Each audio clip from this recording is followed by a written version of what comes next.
નમસ્કાર, હું ગીતા મહેતા. ઈટીવીના રાષ્ટ્રીય સમાચારમાં આપ સૌનું સ્વાગત છે. સૌપ્રથમ નજર કરીશું મુખ્ય સમાચાર પર. કચ્છના માંડવીમાં આબ ફાટ્યું. 5 કલાકમાં 10 ઇંચ વરસાદ, એક ગામ સંપર્ક વિહોણું.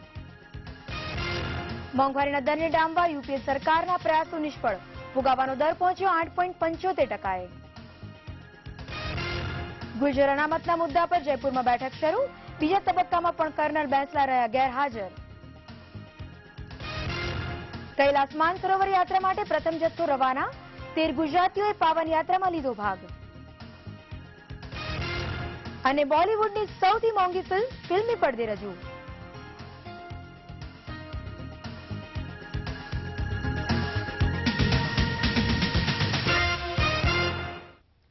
અને સમાચારો જોઈએ વિગતવાર. અને સૌપ્રથમ વાત કરીએ ફુગાવાની.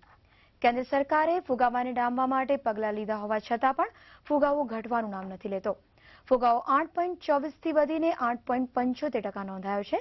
ઉપરાંત નિષ્ણાતોએ પેટ્રોલિયમ પેદાશોના ભાવ વધારાથી ફુગાવો વધવાના આપેલા સંકેતો પણ સાચા ઠરી રહ્યા છે. ગત સપ્તાહ બાદ ચાલુ સપ્તાહે પણ ફુગાવાનો દર વધી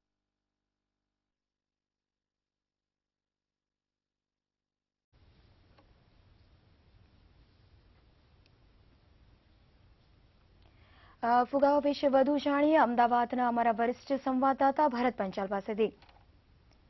જી ભરત. ગીતા, સરકારે ફુગાવાને ડામવા માટે અનેક પગલા ભર્યા, પરંતુ સરકાર તમામ મોરચે નિષ્ફળ ગઈ છે. સતત 7મા સપ્તાહે પણ ફુગાવો વધીને 8.75% આવ્યો છે. વૈશ્વિક બજારમાં ક્રૂડ ઓઇલનો ભાવ ભડકે બળી રહ્યો છે, જેનાથી વૈશ્વિક ફુગાવો વધ્યો છે. ફુગાવો એકલા ભારત દેશની સમસ્યા નથી, પરંતુ એશિયાના તમામ દેશોમાં ફુગાવો કાબુ બહાર છે. ફુગાવાને વધતો અટકાવવા માટે કેન્દ્રની યુપીએ સરકારે હવે આકરા પગલા ભરવા પડશે એમ દેખાઈ રહ્યું છે. 2 દિવસ પહેલાની જ વાત કરીએ તો રિઝર્વ બેન્કે ફુગાવો ન વધે તે માટે રેપો રેટમાં 25 બેસિસ પોઈન્ટનો વધારો કર્યો હતો, પરંતુ ફુગાવો કૂદકે ને ભૂસકે વધી રહ્યો છે. જેથી આગામી દિવસોમાં એવું લાગી રહ્યું છે કે આરબીઆઈ સીઆરઆરમાં પણ 0.5% વધારો કરે તો નવાઈ નહીં, અને સરકાર સ્ટોક નિયંત્રણ ધારાનો કડકાઈથી અમલ કરાવશે. ગીતા. જી ભરત, ખૂબ ખૂબ આભાર. વધુ માહિતી માટે અમે સતત આપના સંપર્કમાં રહીશું. તો આ હતા ભરત પંચાલ કે જે આપણને અમદાવાદથી માહિતી આપીને વધુ માહિતી માટે ફરી આપણે એમનો સંપર્ક સાધીશું. વાત કરીએ કૈલાસ માનસરોવર યાત્રાની. કૈલાસ માનસરોવર યાત્રાની આજથી શરૂઆત થઈ ચૂકી છે. આ યાત્રા માટે યાત્રિકોનો પ્રથમ જથ્થો દિલ્હીના ગુજરાત સદન પરથી સવારે 7:30 કલાકે રવાના થયો છે. આ યાત્રિકોને ઉત્તરાખંડના પર્યટન પ્રધાને લીલી ઝંડી આપી હતી. યાત્રિકોના જથ્થામાં કુલ 37 યાત્રિકો છે અને એક લાઇટનિંગ ઓફિસર છે. આ યાત્રિકોમાં કુલ 13 યાત્રિકો ગુજરાતના છે. આ તમામ યાત્રિકો શુક્રવારે બપોરે 3 કલાકે કાઠગોદામ પહોંચશે, જ્યાં ટીઆરસીમાં બપોરના ભોજન બાદ યાત્રિકો બપોરે 4 કલાકે અલ્મોડા તરફ આગળ વધશે. કૈલાસ માનસરોવરની યાત્રામાં કુલ 1300 થી વધુ લોકો જવાના છે, જે અલગ અલગ 10 જથ્થાઓમાં જશે. હું કૈલાસ માનસરોવરની યાત્રામાં જાઉં છું અને ગુજરાતનું એટલું ભગવાન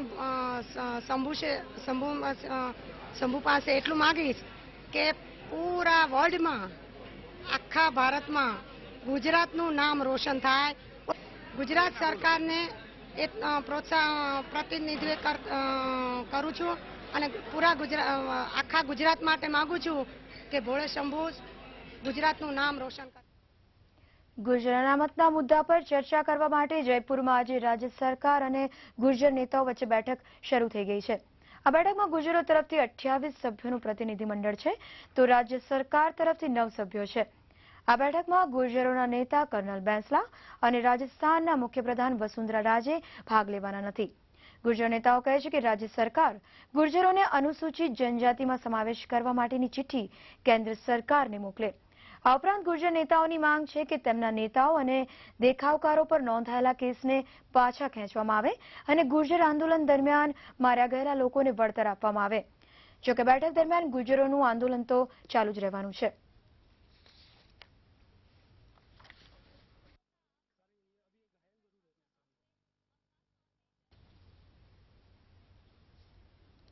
તો આ તરફ ભારતીય ફિલ્મ ડિવિઝને તેના 60 વર્ષ પૂર્ણ કર્યા છે. આ સમયે ફિલ્મ ડિવિઝને ઐતિહાસિક દ્રશ્યોને ડિજિટલ માધ્યમમાં પરિવર્તિત કર્યા છે, જેમાં વર્ષ 1947ની 15મી ઓગસ્ટના રોજ લાલ કિલ્લા પર રાષ્ટ્રધ્વજ લહેરાવતા તત્કાલીન વડાપ્રધાન જવાહરલાલ નહેરુ, રાષ્ટ્રપિતા મહાત્મા ગાંધીના કેટલાક દુર્લભ દ્રશ્યોનો પણ સમાવેશ થાય છે. આ ઉપરાંત આમાં નિર્દેશક સત્યજીત રેની કેટલીક વિશ્વ પ્રસિદ્ધ ફિલ્મો અને દેશના મહાન નેતાઓ પર ફિલ્માવેલા દ્રશ્યો પણ છે. ભારતીય ફિલ્મ ડિવિઝનના 60 વર્ષ પૂર્ણ થવાના પ્રસંગે કેન્દ્રીય સૂચના અને પ્રસારણ પ્રધાન પણ હાજર રહ્યા હતા, જેમાં ડિવિઝનના આ કામની પ્રશંસા કરાઈ હતી. આ ઉપરાંત ફિલ્મો માટેનું એક મ્યુઝિયમ બનાવવાની ફિલ્મ ડિવિઝનની માંગને પૂર્ણ કરવાની પણ બાંહેધરી તેઓએ આપી છે.